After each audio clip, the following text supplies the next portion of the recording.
So guys, welcome back to my channel. कैसे हो आप सब लोगों ने मुझे बहुत सारे क्वेश्चन पूछे जिसका मैं आंसर देने वाली हूँ। मुझे बहुत सारे लोग कहते हैं आप इतना शांत इतना पॉजिटिव कैसे रह लेते हो, आपकी फैमिली में कौन कौन है और जो आपके हाथ में चोट का निशान है वो क्यों और कैसे आया, क्या हुआ आपके साथ। पहले भी मैंने इस चीज़ पे एक ब्लॉग डाला था कि मेरी फैमिली में कौन कौन है, कौन नहीं दिखता है, तो क्या कारण है उसका। सारी चीज़ें मैंने एक पहले ब्लॉग डाला था कई महीने पहले, उसमें मैंने बताया था। क्योंकि बहुत सारे क्वेश्चन आ जाते हैं जो लोग पर्सनल भी जानना चाहते हैं उनके लिए। ठीक है, तो अपनी ज़िंदगी के कुछ पन्ने में आपको पढ़ के सुनाने वाली हूँ अपनी लाइफ के बारे में, जिससे आपको बहुत सारा मोटिवेशन मिलेगा। क्योंकि आप लोग कहते हो कि शायद आपकी लाइफ में कोई दुख नहीं है इसलिए आप इतना हैप्पी रहते हो। क्योंकि कुछ लोगों के, मुझे ना लेडीज़ों के बहुत सारे कमेंट आते हैं कि हम बहुत दुखी रहते हैं, हमारा प्रॉब्लम है, ये है वो है, इसलिए हम काम नहीं कर पाते, इसलिए हम आगे नहीं बढ़ पाते। बहुत सारा वो ब्लेम करते हैं, ऐसा अपनी अपनी कहानी मुझे बताते हैं। क्योंकि ये सिलाई के चैनल के साथ साथ बहुत सारी बातें भी होती हैं इस पे, जैसे कि ब्लॉगिंग के थ्रू। और यहाँ पे मैं बैठ के तो आपसे बात नहीं कर रही हूँ, मैं काम करते करते आपसे बातें करूँगी और बहुत सारा मोटिवेशन आपको मिलेगा मेरी ज़िंदगी को पढ़ने के बाद। तो देखिए, अभी मैं खुश हूँ, इसके पीछे का कोई कारण है। मैं यूट्यूब पे कैसे आई, मैं यूट्यूब के पे काम करना क्यों शुरू किया, क्यों इतना अलग थलग खुद को किया, क्यों भीड़ से मैंने उठा के अपने आप को एकांत में रखा। तो अब ये चेंजेस कैसे आया, इतना पॉजिटिविटी कैसे आई, इतनी हैप्पीनेस कैसे आई। तो जब हम बहुत सारी नदियों को पार करते हैं ना, तब हम सूखे में आ पाते हैं। तो अभी जो आपको सूखापन दिख रहा है, जो अच्छापन दिख रहा है, उसको मैंने कई सारी नदियों के थ्रू पार किया है। पॉजिटिविटी से पहले आपको ये जानना होगा कि ये अंतर, ये बदलाव मेरे अंदर आया कैसे। तो आपको मेरे साथ कुछ साल पहले चलना पड़ेगा। तो देखिए, जो पिछले मैंने कई महीने पहले ब्लॉग डाला था उससे तो आपको ये पता चल गया है कि कौन है मेरी फैमिली में, कौन नहीं है। फिर भी जो नए लोग हैं उनको मैं एक शॉर्टकट फॉर्म में बता रही हूँ कि देखिए, मैं इकलौती हूँ अपने पेरेंट्स की। मेरी मम्मी 2.5 साल की थी जब मैं, तब वो इस दुनिया से जा चुकी। फिर मेरी शादी 2010 में हुई और 2019 में मेरे पापा भी जा चुके हैं इस दुनिया से। तो फ़िलहाल जो मेरे मॉम डैड होते हैं, जो माता पिता होते हैं, वो अभी नहीं हैं इस दुनिया में। और माँ को तो मैंने देखा ही नहीं, 2.5 साल के बच्चे को नहीं पता कि वो कैसे थे कैसे नहीं, फ़ोटो के थ्रू देखा है मैंने।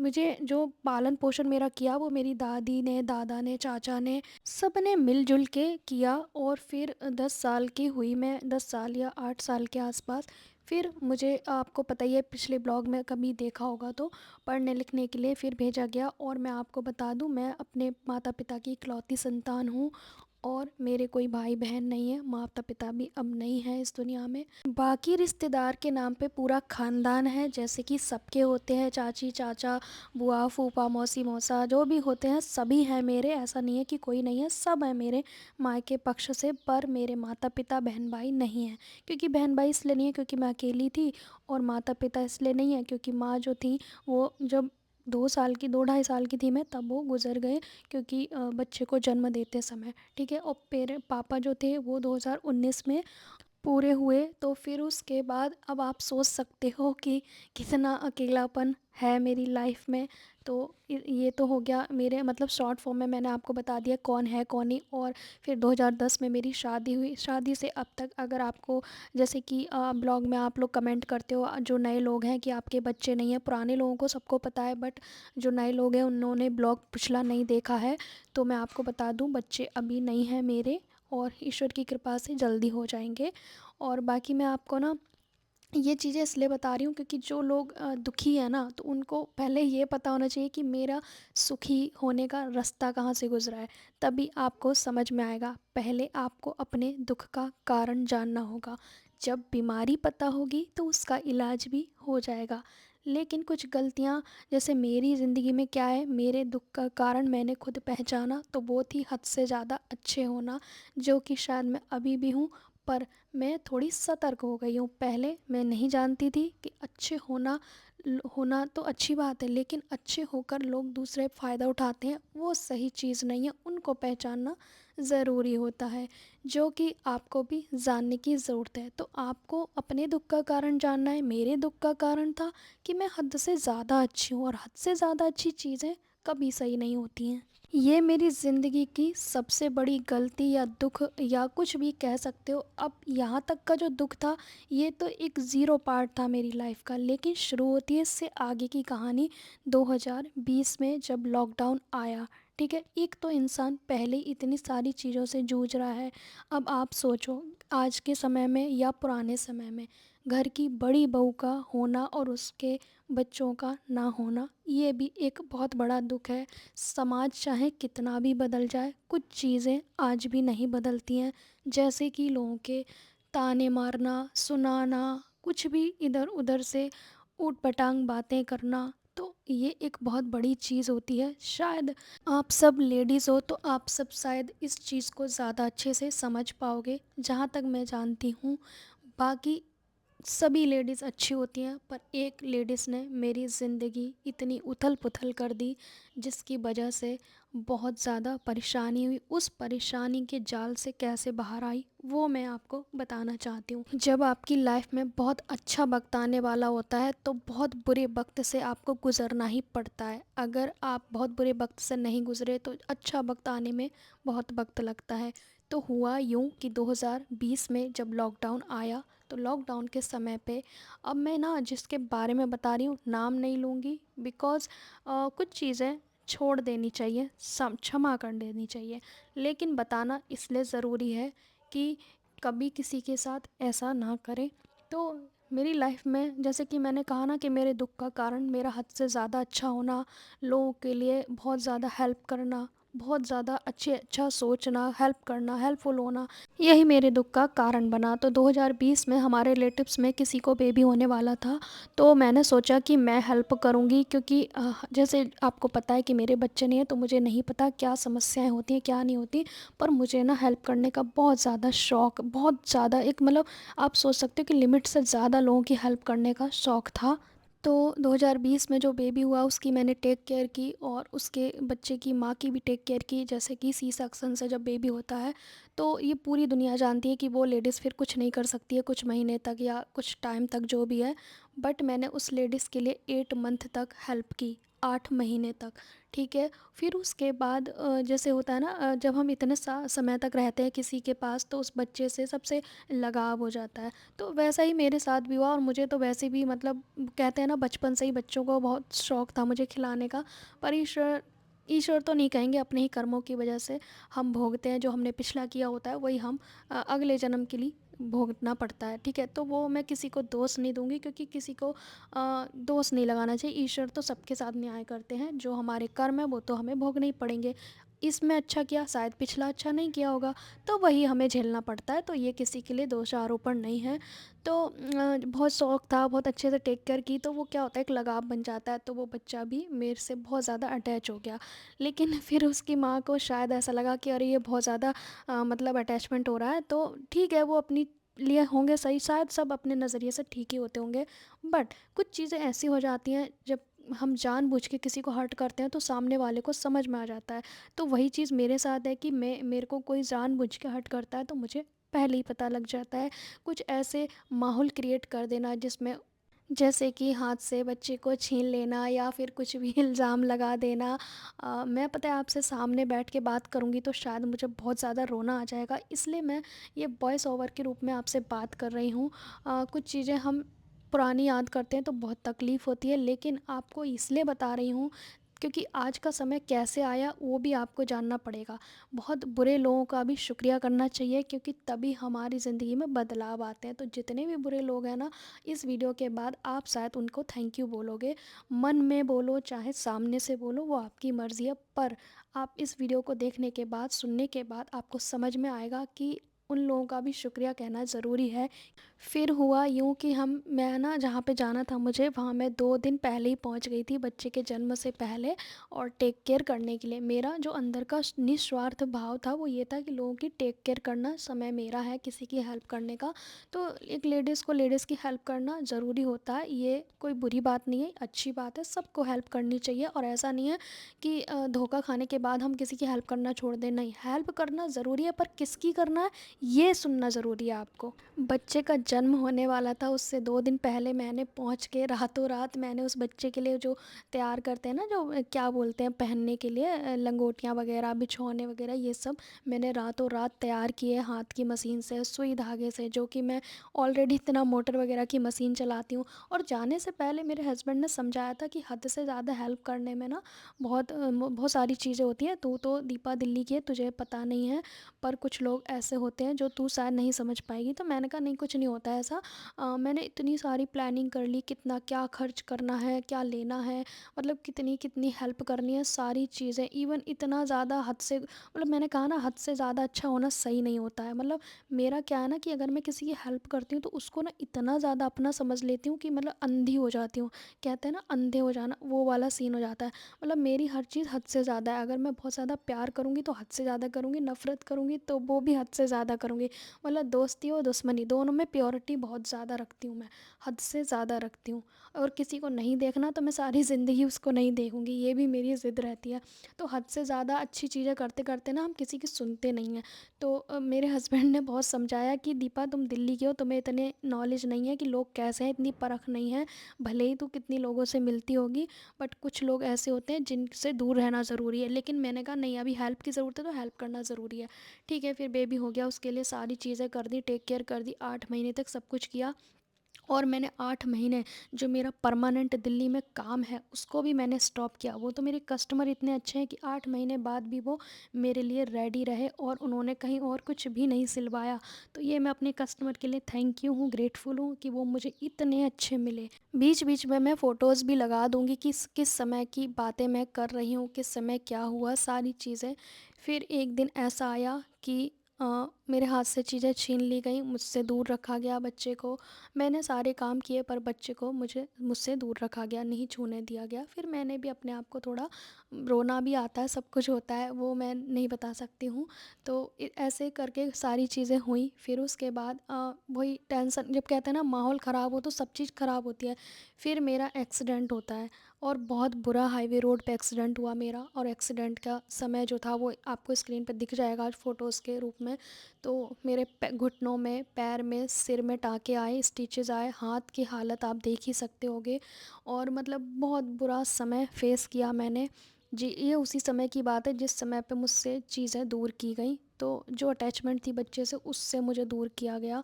दूर होने के बाद फिर मेरा एक्सीडेंट हो गया, फिर उसके बाद तो मैं दूर होती चली गई। फिर भी मैं छुप-छुप के थोड़ा-सा ले लिया करती थी बच्चे को, क्योंकि कहते हैं ना कि आप किसी को पहले दिन से ही अगर किसी की टेक केयर कर रहे हो तो आपको अटैचमेंट हो जाती है। कहते हैं कि किसी जानवर के बच्चे से भी प्रेम हो जाता है। तो भाव जो निस्वार्थ था वो टेक केयर का था, और कुछ भी नहीं था। इस तरह से मैंने किया, लेकिन वो चीज़ें फिर मेरे से दूर होती चली गई।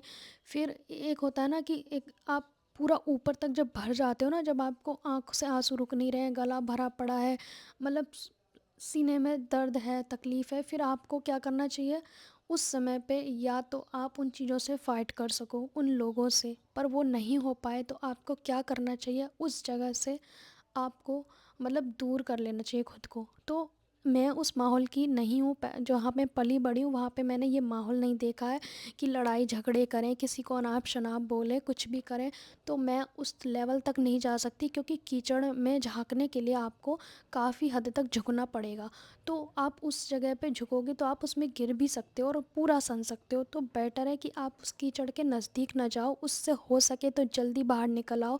बाहर निकलने से थोड़ी तकलीफ़ होगी, पर लॉन्ग टाइम के लिए सब अच्छा होगा। फिर मैंने वापस, जब मेरा हद से ज़्यादा हो गया, जब मेरे अंदर से आवाज़ आई कि अब यहाँ से जल्दी बैक टू होम, फिर उस समय पे जैसे कि मैंने कहा कि मेरा एक्सीडेंट भी हो रखा था, उसी समय उसी बीच में जो एक चीज़ बताना मैं भूल गई, बच्चा जब मुझसे दूर करा गया तब वो बीमार, फिर वो गिर गया एक दिन बेड से, तो उसको चोट लग गई। चोट लगने से क्या हुआ, उसकी कंडीशन बहुत ख़राब हो गई। तो मुझे छोड़ के हर कोई उसको मतलब उसके साथ जाता था, क्योंकि मुझे तो दूर ही कर दिया था तो मैं कहीं जा ही नहीं सकती थी साथ में। तो हर जगह बार बार लेके जा रहे थे, पर वो ठीक नहीं हो रहा था, बिल्कुल भी ठीक नहीं हो रहा था। फिर होता है ना एक अंदर से जैसे ममता सी जाग जाती है, वैसी चीज़ें हुई। फिर मेरे पे कंट्रोल नहीं हुआ, तो मैंने जिसका बच्चा था उसके हाथ से लेके मैंने कहा अब मैं आज इससे जब हॉस्पिटल जाने लगे सब, तो मैंने कहा आज मैं जाऊंगी साथ में, और इसे मैं पैर घर से बाहर निकालते वक्त सबसे यही बोल के गई कि मैं अब इसे घर से बाहर निकल तो रही हूँ, पर मैं अब सही करा के लौटूंगी, और ये मेरा वादा है सबसे। पता मुझे भी नहीं था कि क्या होगा क्या नहीं होगा, पर क्या है ना, एक पॉजिटिव वाइब होती है ना, जो एक पॉजिटिव ऊर्जा होती है, ये शायद आपने सुना होगा साइंस के थ्रू, कि जो पॉजिटिव वाइब्रेशन अगर एक बंदे की भी है ना घर में, तो उसके थ्रू सारी चीज़ें चेंज हो जाती हैं, नेगेटिव वाइब्रेशन हल्की पड़ जाती हैं जब पॉजिटिव वाइब्रेशन हो। मेरे साथ क्या है कि ना, कभी अगर मेरे साथ हो या किसी और के साथ हो, और मेरे आसपास बंदा है कोई दुखी है या परेशान है, तो मैं एक पॉजिटिव वाइब्रेशन का काम करती हूँ। मेरे मेरे साथ क्या है ना, मैं लोगों को समझाती हूँ, मैं उसके आस-पाल के रोने-धोने जैसा माहौल को क्रिएट होने नहीं देती हूँ, क्योंकि मुझे बिल्कुल पसंद नहीं है। क्योंकि 2 चीज़ें कहीं भी नहीं ठहर सकती हैं, जैसे रोशनी है तो अंधेरा नहीं ठहरेगा, दुःख है तो सुख नहीं आएगा। मतलब आप जो अट्रैक्ट करोगे वही आएगा। अब आप अट्रैक्ट क्या कर रहे हो, आप पूरा दिन दुःख-दुःख का गीत गा रहे हो, रोना-धोना कर रहे हो, हर किसी को बीमारियों के नाम ले रहे हो, तो जिस चीज़ का आप जाप कर रहे हो ना, उसी चीज़ के पास आप आओगे। तो बहुत सारे लोग क्या करते हैं, नेगेटिव सोचते हैं, अटेंशन चाहिए होती है कि मैं बीमार हूँ बहुत दिन से, ये है वो है, तो लोगों को क्या है ना, अटेंशन चाहिए। अटेंशन से थोड़ी देर के लिए तो बहुत अच्छा लगता है, लोगों ने मुझे सुना, ये है वो है, लेकिन फिर वो क्या होता है, भगवान कहते हैं चल तू मुझे बदनाम तो कर ही रही है, कर ही रहा है जो भी है, तो ला तुझे मैं वो चीज़ दे ही देता हूँ। क्योंकि भगवान क्या है ना, वो आपको देने को बैठे हैं, चाहे आप जो भी मांगे, गलत अच्छा बुरा जो भी मांगे। तो देखिए मैं मानती हूँ, ये मेरे हस्बैंड भी मानते हैं, और मेरी पूरी फैमिली मानती है कि दीपा की एक पॉजिटिव वाइब्रेशन, सब कहते हैं कि दीपा ने जब घर से पैर निकलते वक्त बोला कि अब मैं इसे ठीक करा के लौटूंगी, तो मतलब कि वो आप यकीन नहीं मानोगे, टचवुड अभी रोंगटे खड़े हो रहे हैं बताते वक्त, कि मेरे को साथ में गए हुए मात्र 24 घंटे भी नहीं हुए थे, और वो बच्चा बिल्कुल ठीक था। और जब वो ठीक हो गया तब मैंने अपने हाथ से उसके पेरेंट्स को दिया। और यहाँ पे आप स्क्रीन पे अगर फ़ोटो होंगे तो मैं लगा दूँगी कि मैंने किस किस तरीके से उसको लेके घूमी। हालांकि उसके पेरेंट्स मुझसे बोल नहीं रहे थे, फिर भी मैंने इतना सब किया, क्योंकि मुझे ये था कि बस मेरे सामने ये ठीक होना चाहिए। ईश्वर से कहा कि आज इसको ठीक कर दो, फिर चाहे मुझे मेरे हिस्से की खुशी देना या मत देना, पर इसको ठीक कर देना आज। बस ये हुआ, बच्चा ठीक हुआ, सब कुछ सही हुआ। फिर मैं अपना दिल्ली में रिटर्न वापस आ गई, और मैंने अपने आप को संभालने की बहुत कोशिश की। लेकिन उस दिन के बाद आज तक बच्चे 5 साल का हो चुका है शायद, आई थिंक सो, मैंने हाथ नहीं लगाया है। मैं बात कर लेती हूँ, पर मैंने कसम खा लिया उस दिन के बाद कि अब तो मैं अपनी गोद में बच्चे देखूँगी तो सिर्फ अपने खुद के बच्चे देखूँगी। कोई मुझे हर्ट करे ये मुझे बर्दाश्त नहीं है। तो यहाँ तक की स्टोरी मैंने आपको इसलिए बताई कि जो आप कहते हो ना कि हम दुखी रहते हैं, दुखी रहते हैं, दुख तो सबकी लाइफ में है। ईश्वर जब जन्म लेकर आए थे इस दुनिया में, तो उनकी लाइफ में भी दुख थे, मेरी लाइफ में भी दुख है, आपकी लाइफ में भी दुख है। बस दुख के कारण अलग हो सकते हैं, दुख अलग अलग तरीके के हो सकते हैं। कोई गरीब है, कोई अमीर है, कोई किसी के पास बच्चे नहीं है, किसी के पास धन नहीं है, कोई बीमारियों से जूझ रहा है। दुख तो सबके पास है, पर संतुष्टि ढूंढने के लिए इन दुखों का होना इसलिए ज़रूरी है, क्योंकि इसमें ही तो पता चलता है कि कौन किसका है। मेरी ये चीज़ें हैं कि अगर मैंने किसी से मुंह फेर लिया, फिर मैं पलट के कभी नहीं देखती हूँ, और ये मैं मतलब ये मेरी ज़िद कह लो, रूल कह लो, कुछ भी कह लो। आज तक का समय है, मैंने उस लेडीज़ के बच्चों को हाथ नहीं लगाया है, पर पूरी दुनिया यही कहती है कि दीपा ने जो किया इतना अच्छा, कि कोई किसी की इतनी हेल्प नहीं करता है जितना दीपा ने किया है।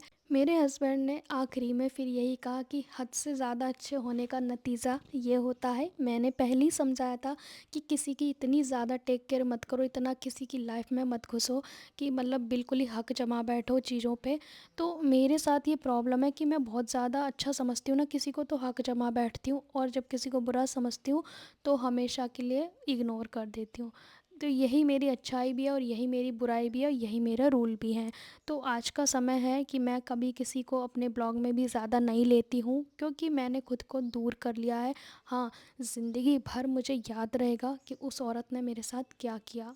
वो आज भी मेरे बारे में बुरा भला बोलती है, बट इट्स ओके, क्योंकि हमें क्षमा कर देना चाहिए। लोग गंदे हैं, हमें गंदा नहीं होना है, क्योंकि अगर हम भी वैसे ही हो जाएंगे तो थोड़ा सा अंतर जो था वो कैसे रहेगा।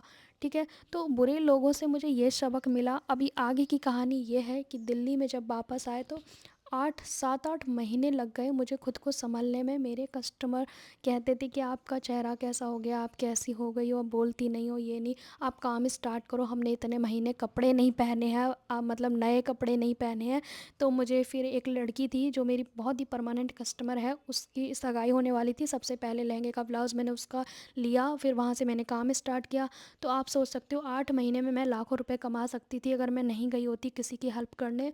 और जो मेरा हाथ पैर टूटे वो अलग चीज़ है, जो मैंने माइंड में प्रेशर लिया, जो मेरी मेंटल हेल्थ ख़राब हुई, सारी चीज़ें ख़राब हुई। इतनी सारी चीज़ें नहीं होती अगर मैं हद से ज़्यादा अच्छी नहीं होती तो। फिर दिल्ली में आके सबसे पहले तो मैंने मतलब खुद को बंद करके मैं घंटों रोई, बहुत रोई, बहुत। और मैं आपको बता दूं, कई साल तक मैं मंदिर भी नहीं गई थी, कोई पूजा पाठ नहीं करती थी, गुस्से में कि मुझे मतलब आप समझ सकते हो क्यों, क्योंकि मैं भगवान से रूठ गई थी। इसीलिए जो मेरी सबसे बड़ी बेवकूफ़ी कह सकते हो, इसलिए मुझे हंसी आ रही है अपनी बेवकूफ़ी पे। पर हम कहते हैं ना कि हम रूठते भी अपनों से ही हैं जिसको हम अपना समझते हैं। तो जब वो बच्चा बीमार था तब मैंने साईं बाबा का नाम लिया था। फिर मैं दिल्ली में वापस आई, वापस से साईं बाबा मंदिर गई और मैंने पहली बार फिर कदम रखा 10 साल के बाद उस मतलब किसी भी मंदिर में भगवान को पूजा पाठ करना। तो मतलब मैं पूजा पाठ तो फिर भी नहीं करी थी, पर मैं साईं बाबा के मंदिर गई और वहाँ पे शुक्रिया बोला, थैंक यू बोला।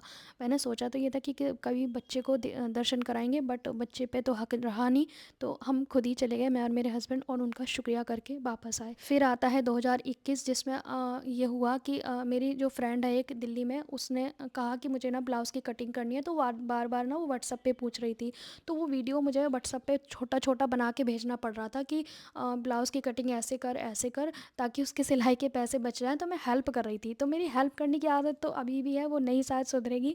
तो फिर मैंने कहा कि छोटी छोटी वीडियो आ पा रही, बड़ी वीडियो जा ही नहीं रही थी, तो प्रॉब्लम हो रहा था। तो मैंने कहा ऐसा है कि मैं ना फिर मैंने अपने हस्बैंड से कहा, तो मेरे हस्बैंड ने कहा यूट्यूब चैनल बना देता हूँ, उस पर वीडियो डाल दियो, फिर वो देख लेगी और वो सीख लेगी। तो मेरी फ्रेंड है प्रीति, तो दो फ्रेंड है, ज्योति और प्रीति। तो मैंने प्रीति के लिए ये वीडियो शूट किया एक दो और मैंने डाला अपने यूट्यूब चैनल पे। तो मेरा यूट्यूब चैनल चला नहीं था, ख़ास नहीं चला था, पर मैं उस पे वीडियो डालने लगी। तो एक होता है ना कि सारे रास्ते बंद होते हैं तो हमें जीने का कोई मकसद मिलता है, क्योंकि ईश्वर से जब आप कहोगे ना कि हमें कोई मकसद चाहिए जीने के लिए, तो वो ज़रूर आपको देंगे, थोड़ा टाइम लगेगा पर देंगे ज़रूर। फिर धीरे धीरे मैंने अपने काम में मन लगाया, यूट्यूब में मन लगाया, फिर मैंने कई साल यूट्यूब पे काम किया। तो फिर आया 2023। जब हम दुखी होते हैं ना, तो बाहर से हम चाहे कितनी भी खुश होने की एक्टिंग कर लें या खुश रह लें, फिर भी एक अंदर की चीज़ है ना, आपको मतलब हिला के रख देती हैं, इंसान को डरा के रख देती हैं, हिला के रख देती हैं, बहुत दहशत देती हैं कुछ चीज़ें। इतने क्वेश्चन होते हैं किससे पूछें, क्या करें, क्योंकि कुछ लोग जो मेरी तरह होते हैं ना, जो अकेले में रोते हैं, अकेले में घुटते हैं, किसी को नहीं बताते हैं, उनके लिए बहुत ज़्यादा समस्याएं हो जाती हैं, क्योंकि वो किसी से शेयर नहीं कर पाते हैं, फिर अंदर अंदर घुटते रहते हैं। तो यही प्रॉब्लम मेरे साथ है, मैं अपनी बारे में कभी किसी को नहीं बताती थी, आज तक का रिकॉर्ड है, कोई मेरे बारे में जान ही नहीं सकता है जब तक मैंने उसको इजाज़त नहीं दी है। तो हुआ यूँ कि हम परेशान तो रहते ही हैं। फिर 2023 आया और सावन का महीना आने वाला था, और जहाँ मैं रहती हूँ शिव मंदिर पास में है। फिर मैंने लोगों को देखा कि लोग डेली मंदिर जाते हैं और मैं पास में होके भी नहीं जाती हूँ, तो अपने ऊपर एक वो आता है ना कि सब जाते हैं। लेकिन फिर मैंने कहा कि ईश्वर ने मुझे दिया क्या है कि मैं तो रूठ गई हूँ, दुखी हूँ, मेरे को क्यों नहीं समझते हो आप, ये ऐसे होता है ना अपने आप से बातें करना और ईश्वर से बातें करना। फिर एक मैंने कहा आप मुझे कोई संकेत दो कि मैं आपकी पूजा करूँ, वरना मैं नहीं करूँगी, मेरी ज़िद है ये, क्योंकि आपने कुछ नहीं दिया मुझे। तो होता है ना, जो ये चीज़ अब आई है मेरे अंदर ग्रेटफुल वाली, पहले मैंने ये ब्लेम किया ईश्वर को। ठीक है, तो एक मैं आपको, आप यकीन नहीं करोगे जो मैं अब बताने वाली हूँ, मैं नहा धो के सीधे खाना खाने लग जाती थी, पूजा पाठ करने का कोई वही नहीं था मेरा। तो हाँ, मंदिर की साफ़ सफाई करती थी, पूजा पाठ बिल्कुल भी नहीं करती थी। फिर जब मैं जैसे ही खाना लेके बैठी और जो होता है ना कौर हम मुंह में डालने वाले होते हैं, तब तक क्या हुआ कि मेरे गली में एक आवाज़ आई, कुछ जैसे कुछ हल्के फुल्के कोई गीत सा गा रहा है, अब क्या गा रहे हैं समझ नहीं आ रहा है। फिर मैंने झाँक के देखा, उस कौरे को थाली में रखा, और मैं ऊपर के फ्लोर पे रहती हूँ, तो मैंने झाँक के देखा कि 5 साधु हैं और वो एक दूसरे को पकड़ के चल रहे हैं। वो ना किसी से भीख माँग रहे हैं, ना कुछ कर रहे हैं, बस वो थोड़ा-थोड़ा गुनगुना रहे हैं और एक-दूसरे को पकड़े हुए हैं वो। तो मैंने सोचा कि थोड़ी देर रुकती हूँ कि अगर ये माँगेंगे तो दूँगी, लेकिन ये 5 हैं तो मैं गेट खोलने में डर भी रही थी। तो मैंने गेट तो नहीं खोला क्योंकि उन्होंने कुछ माँगा ही नहीं। वो चलते जा रहे थे और चलते-चलते आगे चले गए और मैं देखते रही। फिर मैं कुछ समझी नहीं, फिर मैं वापस अपना खाना खाने लग गई। तो मैं यही सोच रही थी, काश मुझे भी खुशी देते तो मैं भी काश मंदिर जाने का एक सुख ढूँढती कि मैं मंदिर जाऊँगी, पूजा करूँगी जैसे सब लोग करते हैं। सावन भी आने वाला है और पता नहीं मेरा क्यों मैं दुखी हूँ कि मैं मंदिर नहीं जाती हूँ। फिर उसी दिन की बात है, फिर मैंने कोई यूट्यूब पे ऐसी रैंडम वीडियो आ जाते हैं ना, तो पता नहीं किसी का ब्लॉग था या क्या था, मुझे याद तो नहीं है। पर उनके उसमें ना उन्होंने बोला शिव महापुराण की कथा के बारे में। तो कि अभी हम शायद कोई ब्लॉग ही था, किसका था पता नहीं। तो वो आपस में कोई लोग बात कर रहे थे कि शिव महापुराण की कथा सुननी चाहिए और मंदिर जाना चाहिए। तो मैंने कहा कुछ नहीं होता इन सब से। मैंने यही सोचा क्योंकि इंसान इतना हताश हो जाता है ना सब जगह से अच्छे कर्म करने के बावजूद भी, फिर उसे किसी पे भरोसा सा नहीं रहता। फिर मैंने कहा लाओ मैं खोल के देख ही लेती हूँ यूट्यूब में सर्च करके कि भाई क्या है इस शिव महापुराण की कथा के बारे में, क्या बातें होती हैं। फिर उसमें उन्होंने बोला शिव महापुराण सुनना चाहिए, मंदिर जाना चाहिए, महादेव ज़रूर सुनते हैं, रास्ते देते हैं आपको, मार्गदर्शन करते हैं, ये वो सब। फिर मेरे अंदर इंटरेस्ट जागा और मेरी मेरी इच्छा हुई कि मैं मंदिर जाना शुरू करती हूँ। तो बात है 2023 की और 23 जुलाई की, जब पहला सोमवार का व्रत होना था और सावन का दिन था। फिर मैंने ठाना कि मैं भी पशुपतिनाथ व्रत रखूँगी, उस कथा में मैंने सुना था। तो पहले मैंने अच्छे से रिसर्च किया व्रत कौन सा है, कैसे करना है। तो सोमवार को ही करना होता है, तो मैंने सावन के पहले सोमवार से ही व्रत उठा लिए पशुपतिनाथ व्रत के बारे में। फिर मैंने मंदिर में सोमवार के दिन गई, पहला व्रत रखा। कई साल बाद मैंने मंदिर में पैर रखा, आई थिंक 6-7 साल बाद, क्योंकि बहुत हताश हो गए तो मैं छोड़ चुकी थी सारी पूजा पाठ। मंदिर में गई, पूजा पाठ किया, व्रत रखा। कुछ चीज़ें पहले व्रत में घर पे ही भूल गई, कुछ मतलब ले गई, ऐसे हुआ पहली 2 बार में, तो ये ऐसे ही हुआ मेरे साथ। फिर मैं रेगुलर जाने लगी। मेरा क्या है ना कि मैं हर चीज़ का प्रॉमिस अंत तक निभाती हूँ। अब मैं मंदिर भी जाऊँगी तो मेरा ये नहीं है कि मुझे कुछ नहीं मिल रहा तो मैं नहीं जाऊँगी, स्टॉप कर दूँगी। मेरी ज़िद ये रहती है कि मैं अपना कर्म करूँ, एटलीस्ट ईश्वर को जो देना है वो देंगे, पर मैं अपना कर्म नहीं छोड़ती हूँ। तो उस दिन से डेली मंदिर जाना चालू किया, परमानेंट मैं व्रत रख रही हूँ। और उसके बाद मैं एक दिन मंदिर में जाके बहुत ज़्यादा रो ली। रोने से क्या है ना, हम वॉमिट कर देते हैं एक तरह से, मतलब अंदर का सब बाहर निकल जाता है, रोने से रिलीज़ हो जाता है, शांति मिलती है। फिर आपको ईश्वर खुद रास्ता दिखाने लगते हैं। फिर धीरे धीरे मैं यूट्यूब पे मैंने अच्छे से काम किया। फिर एक मैंने सेकंड चैनल बनाया जिसमें मैंने सोचा ब्लॉगिंग के लिए रहेगा। तो जिस पे आप अभी सुन रहे हो, यही चैनल मैंने ब्लॉगिंग के पर्पज़ से डाला था शुरू की। 1-2 वीडियो देखोगे तो आपको ब्लॉग मिलेंगे। तो मैं आपको बता दूं, 3-4 साल पहले का वक्त और आज का वक्त में इतना अंतर है कि मैं एक कामयाब हूँ। कामयाब तो मैं पहले भी थी ऑफलाइन, मैं 15 साल से ऑलरेडी सिलाई का काम कर रही हूँ, लेकिन अब ये डबल कामयाबी हुई है। ये कब हुई है? जब हमने अपने दुख का कारण जाना, उसका इलाज करना शुरू किया, गेम से आउट हुए। गेम इन द सेंस, ये जितनी भी भंवर है, जो फालतू की मोह माया है, लोग हैं, इन लोगों से दूर होना, गेम में से निकल के आना। देखो, या तो आप उसमें फ़ाइट कर रहे हो तो आप गेम में रह के फ़ाइट करो। अगर आप गेम में रह के फ़ाइट नहीं कर पा रहे हो, हार रहे हो, थक रहे हो, तो आप उसमें से आउट हो जाओ। आप अपना सरेंडर करके निकल आओ उस भंवर से। तो उस नदी को पार किया, पार करने के बाद थोड़ा सा मोह हटा, मोह को छोड़ा, ईश्वर से प्रीत लगाई। ईश्वर से प्रीत लगाने के बाद ईश्वर का नाम जाप करो, मन मन में पूरा दिन बोलते रहो, हर श्वास पे नाम का जाप करो। जैसे कि गुरुजी भी बताते हैं, प्रेमानंद महाराज जी भी बताते हैं, और भी लोग बताते हैं, शिव महापुराण में भी बताते हैं।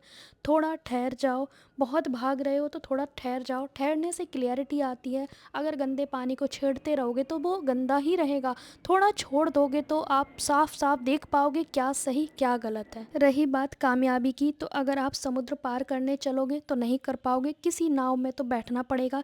इसका मतलब है एक उद्देश्य आपको ठानना पड़ेगा, एक लक्ष्य, उस पर काम करना पड़ेगा, फोकस करना पड़ेगा।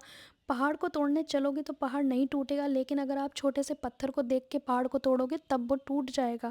क्योंकि बहुत सारे लोग कहते हैं हम कैसे काम करें, हम कैसे कामयाब हो, हम इतना सारा काम नहीं कर सकते। अरे कोई बात नहीं, ढेर सारा नहीं कर सकते। अगर आप बाल्टी भर के पानी पीने चलोगे तो नहीं पी पाओगे, तो आपको एक छोटा गिलास लेना पड़ेगा जिससे आप थोड़ा थोड़ा पानी पी सको। यही आपकी ज़िंदगी और आपके काम में होना चाहिए। थोड़ा थोड़े स्टेप्स चलो ना हर चीज़ के लिए। क्यों भागना है, किससे भागना है, सब यहीं रहना है, तो क्यों ना छोटे छोटे कदम चले जाए कछुए की चाल की तरह। हर उन बुरे लोगों को शुक्रिया कहना चाहिए जिनकी वजह से हम अच्छे काम में लगे। सबसे बड़ी बात कि ईश्वर की प्रीति हुई हमें, क्योंकि जब दुनिया से ठोकर खा लेते हैं तब जाके ईश्वर की प्रीति होती है। ये एंड में होता है, क्योंकि ईश्वर, जैसे मैंने कहा ना कि मैंने जिद ठानी थी मैं कभी पूजा पाठ नहीं करूँगी, तो ईश्वर से हम नहीं जीत सकते। ईश्वर के आगे तो हारना ही पड़ेगा। ईश्वर ने मुझे एक ही दिन में दो संकेत दे दिए। एक तो किसी भी स्वरूप में, लोग शायद कुछ भी समझे पर मैं ईश्वर मान के बैठी हूँ। और दूसरा शिव महापुराण का संकेत देके, तो महादेव ने कहा अरे आजा, अब भाई तू सबसे ठोकर खा चुकी है, अब तो मेरी शरण में तुझे आना ही पड़ेगा।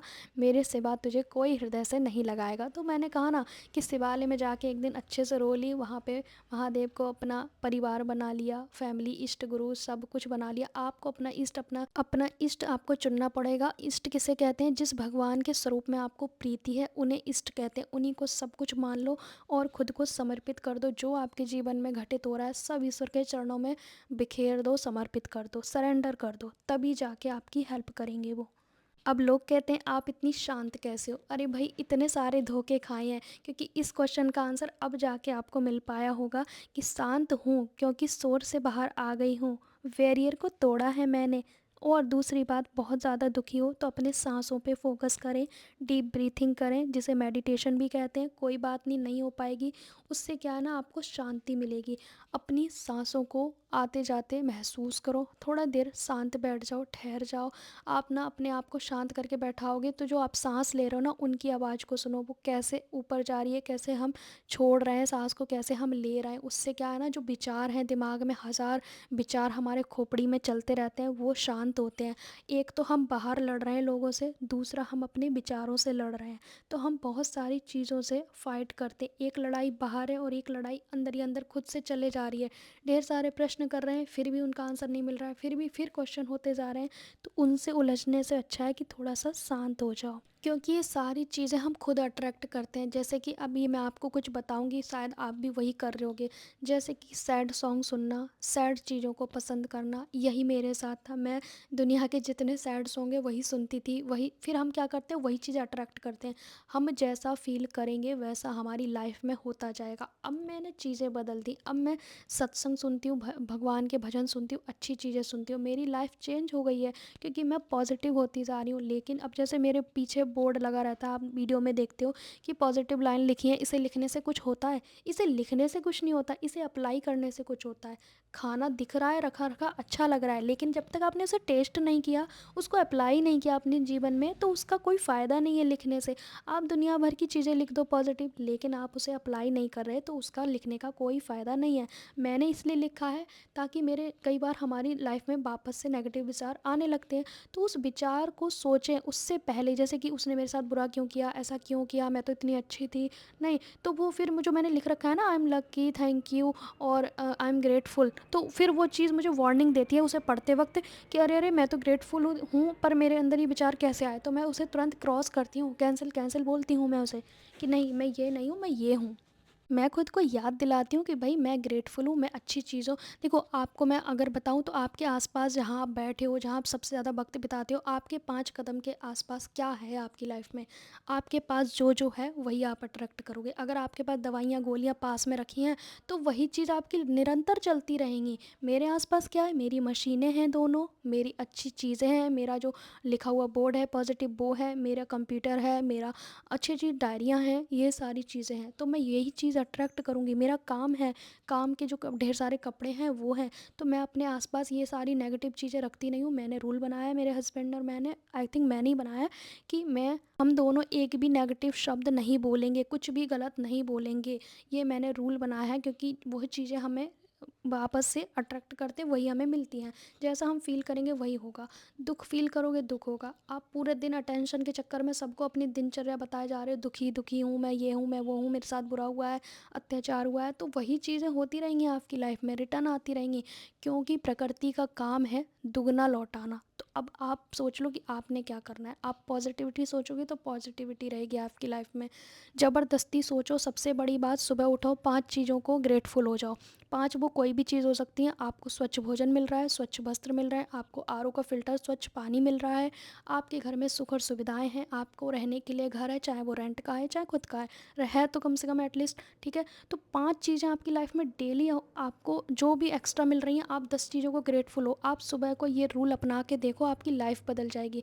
मैंने ढेर सारे पॉडकास्ट सुनती हूँ जिसमें बहुत अच्छी-अच्छी चीज़ें बताई जाती हैं, वो मैंने अप्लाई करके देखा। एक्चुअली क्या है ना, हमें कुछ भी चीज़ जब तक अच्छी नहीं लगती, जब तक हम उसे टेस्ट ना कर लें। तो मैंने कहा अच्छा-अच्छा बोलना है, बस इतनी सी बात बोलनी है, चाहे झूठ बोलो, चाहे शुरू में आपको लगेगा कि अरे मैं क्यों ग्रेटफुल हो रही हूँ, मेरे को तो दिया नहीं है। अगर मैं कहूँगी मुझे मिल गया तो ईश्वर शायद अब और आगे नहीं देंगे, नहीं, ईश्वर आपके जैसे नहीं है। ईश्वर अलग हैं, वो आप जितना ग्रेटफुल होगे वो उतना ज़्यादा देंगे। पेरेंट्स को अगर आप 4 बच्चे थे, उसमें से 3 बच्चों ने अपने फल को खाया, लेकिन एक बच्चे ने अपने पिता को भी खिलाया कि आप टेस्ट कर लो। तो पिता ने अपने हिस्से की चीज़ उस तीसरे नहीं, चौथे बच्चे को दी, क्योंकि उसने अपने पिता को पहले टेस्ट कराया। तो पिता ऐसे होते हैं, ईश्वर जो है वो पिता है, वो आपको ढेर सारा देंगे अगर आप थोड़ा-सा उनके लिए ग्रेटफुल हो जाओगे तो। आज के दौर में ना मैं आपको बताऊँ, मैं अपने हर दुश्मन से ऐसे मिलती हूँ जैसे कि वो बहुत ही अच्छा है। मैं मन-मन में ग्रेटफुल होती हूँ, मैं हृदय से क्षमा कर चुकी हूँ, क्योंकि क्षमा करने से हमारे कार्मिक अकाउंट जो होते हैं ना, जो आप शास्त्र की भाषा में जानते होंगे, कार्मिक अकाउंट मतलब जो हमारे पिछले जन्मों से लोगों से जुड़े हुए हैं ना, एक-दूसरे से लेन-देन का रिश्ता, उसको ख़त्म करना है। कार्मिक अकाउंट ऐसे तो बनते रहेंगे, अगर आप क्षमा नहीं करोगे तो अगले जन्म में फिर वो आपको भोगने आना पड़ेगा। तो आप ना क्षमा करते जाओ, अगर आपको इस दुनिया में वापस से जन्म मरण के चक्कर से दूर होना है। ईश्वर का नाम जाप करो हर श्वास पे, हो सके तो, नहीं हो सके कोई बात नहीं। तो जिस औरत ने मेरी ज़िंदगी को ख़राब किया, उसको मैं मन मन में शुक्रिया बोलती हूँ कि अच्छा हुआ तूने धोखा दिया, मुझे उल्टा सीधा बोला, तभी तो मैं भगवान के चरणों में गई रो के और उन्होंने मुझे अपनाया, वरना तो कैसे मिलते भगवान। तो हमें प्रीति होती नहीं अपने इष्ट और गुरु से, तो ये होता है बुरे लोगों का भी अच्छा परिणाम। तो हर चीज़ में पॉजिटिविटी ढूंढ लो। वो लेडीज़ आज भी दुखी है मेरी अटेंशन पाने के लिए, पर मैं उस दौर से अब मैं बहुत आगे निकल चुकी हूँ। अब चाहे कोई हद से ज़्यादा भी अच्छा हो के मुझसे माफ़ी मांगे, पर मैं अब उससे दूर हो चुकी हूँ, उस रास्ते से मैं निकल चुकी हूँ। अब मैं मुड़ के पीछे नहीं देख सकती हूँ किसी को भी। हाँ, मुझे सबक पूरी ज़िंदगी के लिए मिल गया है। मैंने खुद को भीड़ से हटा के बिल्कुल एकांत में ले गई हूँ खुद को, और एकांत में जाने के बाद हम खुद को पहचानते हैं, खुद को जानते हैं, खुद के बारे में हम अच्छे से समझ पाते हैं कि हमने दूसरों की वजह से खुद को इतना हर्ट किया, दूसरों को हैप्पी रखते रखते खुद को इतना हर्ट कर लिया कि कहते हैं ना, एक थायराइड वगैरह ये सब कोई बीमारी नहीं है, ये एक टेंशन की बीमारियां हैं।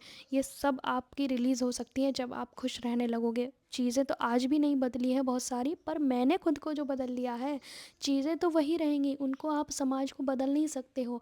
आप 20 लोगों को नहीं बदल सके, आप खुद को बदल सकते हो, खुद को आप मूव ऑन कर सकते हो, आगे बढ़ सकते हो। और जो मूव ऑन कर लेते हैं वो सुखी हो जाते हैं, और जो मूव ऑन नहीं करते हैं वो दुखी रहते हैं। अब जो बच्चा 5 साल का हो गया, अब लोग कहते हैं कि इससे बोलो, इससे बात करो, इसको खिलाओ, इसको ये करो वो करो। अरे भाई, जो समय था वो तो छीन लिया ना, अब तो मैं नहीं पिघल सकती। मेरे साथ क्या है ना, बाद में कोई कितना भी अच्छा हो जाए, फिर तो कोई मेरे लिए प्राण क्यों ना त्याग दे, मैं पलट के नहीं देख सकती हूँ, मेरी ये ज़िद है। तो अच्छे कर्म मैं बहुत हद से ज़्यादा करती हूँ, और जब मैं दूर होती हूँ तो हद से ज़्यादा हो जाती हूँ। अब मैं उस लेडीज़ से बोलती चालती हूँ, मैं एक्टिंग, एक तरह से मैं एक्टिंग करती हूँ कि ताकि अगर मैं वहाँ जाऊँ तो मेरा उतने दिन का समय अच्छा बीते। क्योंकि अगर आप सेम बिहेव पहले जैसा करोगे, अब वो दूसरा बुरा कर रहा है, फिर आप भी उल्टा सीधा पलट के बोल रहे हो, तो उतने दिन आप चैन से रह नहीं सकते। तो बेटर है कि अपने दुश्मन के साथ जितने दिन रहना है आपको, इतना अच्छे से बात करो, इतना अच्छे से रहो कि उसको एहसास ही ना हो कि हम तुझसे आज भी दूर हैं अपनी आत्मा से, लेकिन बाहर की मनोदिशा से आप जुड़े रहो कि भाई हाँ ठीक है, क्योंकि ताकि एटलीस्ट उतने दिन आपके साथ अच्छे बीते, उतने दिन आपके दुख में ना बीते। तो मेरी गलतियों से ये आपको शिक्षा ज़रूर मिलेगी कि अच्छाई हेल्प उसकी करो जिसको सच में उस चीज़ की नीड है, ज़रूरत है। तो मेरी ज़िंदगी में मैंने ईश्वर से कहा कि मुझे कोई रास्ता दिखाओ, मुझे ऐसा रास्ता दिखाओ कि मैं लोगों की हेल्प कर सकूं, जो मैं काम करती हूँ उसके उसी तरह का कुछ हेल्प कर सकूं। तो फिर मुझे इस चैनल पे एक दिन मैंने वीडियो डाल दिया, जो मैंने इसी तरीके से सिलाई करते करते मैंने कुछ सिलाई का ही कुछ सिखाया, वो वीडियो मेरा वायरल हो गया। फिर लोगों की इतना ज़्यादा प्यार मिला कि अब मैंने सब कुछ आपके लिए छोड़ दिया है। आप लोगों को मैंने ईश्वर के थ्रू पाया है। एक तरह से मैं तो यही कहूँगी कि ईश्वर से मैंने प्रार्थना की कि मुझे कोई ऐसा मार्गदर्शन दो कि दुनिया की लोग ये मोहमाया सब छूट जाए, बस आप और मेरा काम रह जाए।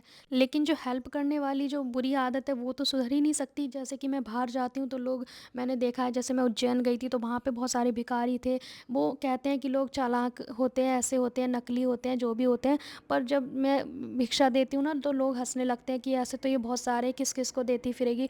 तो मैंने उसी दिन ये ठान लिया कि मैं किसी को ना ये 10 रुपये देने से अच्छा है 10 रुपये कमाना सिखाऊं। तो इस तरह का कुछ ईश्वर आप कृपा करो कि जब भी मैं कोई वीडियो बनाऊं तो वो उस इंसान तक ज़रूर पहुंचे, उस हर गांव तक पहुंचे जहां सच में इस काम को सीखने की इच्छा हो, और वो अच्छा अर्न कर सके, हर उस महिला तक पहुंचे जो दुखी है और जो खुद अच्छे से कमा सके। तो बस जो मेरी सिलाई की जर्नी है वो हेल्प के लिए है। जैसे कि मैं हमेशा कहती हूँ कि कभी मैं अपने ब्लॉग में बताऊंगी कि क्यों मैं इतना हेल्प करना के लिए ये चैनल बनाया है, क्यों मैंने इसलिए बनाया है फ्री में अपना जो ज्ञान है वो बांटना के लिए। तो वो यही रास्ता कि लोगों की हेल्प करने की मेरी आदत पुरानी है और ये तो चलता रहेगा, लेकिन वहाँ चलेगा जहाँ सच में इस चीज़ की ज़रूरत है, जिसको वैल्यू है मेरी हेल्प की, मैं वहाँ हेल्प करूँगी। तो बस यही था। अब मैं उन धोखेबाज लोगों की हेल्प नहीं करती जहाँ उनको कद्र नहीं है, वैल्यू नहीं है। अगर जिसको भूख ही नहीं है उसको खाना दोगे तो वो फेंक देगा, ठीक है, तो वो आपके चीज़ का भी तिरस्कार कर देगा। तो हेल्प उसी की करें जिसको सच में ज़रूरत है। अब मेरा दिल छोटे छोटे जीव जंतुओं में हो गया है, जैसे कि ज़मीन पर चढ़ने वाली चींटी हो गई, छोटे छोटे जीव हो गए, उनसे बचाव करती हूँ, उनकी रक्षा करने की कोशिश करती हूँ। छोटे छोटे जैसे जो कबूतर हैं, आपने मेरे मिनी ब्लॉग में देखे हैं, उनसे दोस्ती कर लिए, उन्हें प्यारा सा समय बिताती हूँ उनके साथ, अच्छा लगता है। बेज़ुबान की हेल्प करना, बेज़ुबान की हेल्प तो मैं बचपन से ही करती हूँ और मुझे अच्छा भी लगता है, क्योंकि हेल्प आप बेज़ुबान की करोगे तो वो आपसे लड़ने झगड़ने नहीं आएंगे। लेकिन ये जो दुनिया के लोग हैं मोह माया वाले, जो फालतू के रिश्तेदार हैं, फालतू के कुछ मेंबर्स होते हैं, इनसे दूर रखना है खुद को। अगर इनमें फंसे रहोगे तो खुद को नहीं जान पाओगे और हर्ट करते रहोगे। देखिए, सुखी रहने की दो ही फॉर्मूले हैं, एक तो उम्मीद ना करो किसी से, दूसरा इच्छा मत करो किसी से। इच्छा करोगे बड़ी बड़ी चीज़ों की, उम्मीद करोगे, फिर वो दोनों टूटती हैं, नहीं हो पाती हैं तो तकलीफ़ होती है। क्यों ना इन दोनों चीज़ों को त्याग दिया जाए, ईश्वर को समर्पित कर दिया जाए, जो भी मिलेगा अच्छा मिलेगा, श्रेष्ठ मिलेगा। सबसे बड़ी बात, ग्रेटफुल होना सीखिए। जो है आपके आसपास वो भी बहुत चीज़ें हैं, और आपकी जो बॉडी के पार्ट्स हैं ये इतने महंगे दिए हैं ईश्वर ने, इनके लिए ग्रेटफुल हो जाइए। स्वस्थ शरीर है, स्वस्थ आँखें हैं, 2 हाथ हैं, 2 पैर हैं, सब कुछ आपका अच्छा है। आपकी जीवन का सबसे बड़ा समय कीमती है और दूसरा शरीर कीमती है। ये स्वस्थ है, समय अच्छा है तो सब अच्छा है। बहुत सारी चीज़ें अभी भी मेरे पास नहीं है, पर मैं खुश हूँ क्योंकि मैंने पॉजिटिव पॉडकास्ट देखे हैं, बहुत सारी वीडियोस देखे हैं ऐसे जिनमें ग्रेटफुल होना सिखाते हैं। तो ग्रेटफुल होना सीख लिया है मैंने, और इसका चमत्कार ये हुआ है कि मुझे इस चैनल पे तरक्की मिली है। ये मैंने किसी से मांगी नहीं है, ये ईश्वर ने खुद दी है। क्योंकि एक तो मैंने काम ईमानदारी से किया है, मेरा जो निस्वार्थ भाव है, लोगों को हेल्प करना, सिखाना, रिप्लाई करना, ये सब निस्वार्थ भाव है और अच्छा करने की एक कोशिश है। मैं आप सब लोगों के लिए अपने जीवन को दे चुकी हूँ। मैं जीवन भर आप जैसे सभी लोगों को सिखाती रहूँगी, अच्छा करती रहूँगी। बहुत सारे लोगों को मेरे बारे में जानना था, वो मैंने बता दिया। बस आप किसी एक गोल को लो, अपना काम करो, छोटे छोटे स्टेप्स में करो, एकदम से कुछ नहीं होता है, लगे रहो बस। तो मेरे हंसते हुए चेहरे के पीछे इतने सारे राज छुपे थे। इससे अब आपको ये समझ में आएगा कि जब हम मूव ऑन कर लेते हैं, देखिए, जब तक आप छोड़ोगे नहीं तब तक आप पाओगे नहीं, क्योंकि हर चीज़ की एक लिमिट होती है, एक बर्तन की भी एक लिमिट है। जब वो खाली नहीं होगा तो दूसरा कैसे भरा जाएगा दूसरी चीज़ों से। तो खाली होना ज़रूरी है। और जैसे कि अब मैं कुछ पॉडकास्ट या सिम्हा प्राण में सुनती हूँ कि महादेव जब आपको अपनी शरण में बुलाते हैं, जब पूरी दुनिया से आप ठोकर खा लेते हो, फिर वो आपको अपनी शरण में बुलाते हैं। सबसे पहले वो लोगों से दूर करते हैं, ऐसे बुरे लोगों से दूर करते हैं, वो फ़िल्टर लगा देते हैं एक्चुअली, कौन आपके लिए सही है कौन नहीं। तो उन सभी लोगों को मेरी लाइफ से फ़िल्टर करके हटा दिया है महादेव ने। तो उनका शुक्रिया भी मैं इसी वीडियो में कर रही हूँ कि मेरे ईश्वर का बहुत बहुत शुक्रिया, जो हर बुरे लोगों से मुझे दूर कर दिया है, और मैं ग्रेटफुल हूँ इस चीज़ के लिए।